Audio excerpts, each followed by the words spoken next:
मनोज जरांगेंकडून उपोषण स्थगित, सरकारला 13 ऑगस्ट पर्यंत वेळ, मागण्या मान्य कराव्या, मनोज जरांगेंची मागणी। 2013 साली नाट्य निर्मात्याची फसवणूक केल्याप्रकरणी जरांगे पाटलांविरोधात अटक वॉरंट जारी, सुनावणीला गैरहजर राहिल्यानं कारवाई।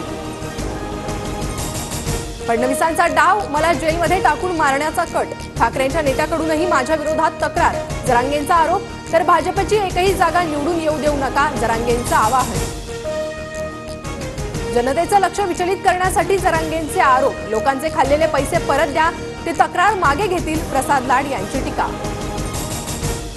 जरांगेंच्या मागे शरद पवार, त्यांनी समाजाची भूमिका मांडावी, नितेश राणेंची मागणी, जरांगेंवर कायद्याअंतर्गत गुन्हा, चौकशीनंतर कारवाई होईल, राणेंची प्रतिक्रिया।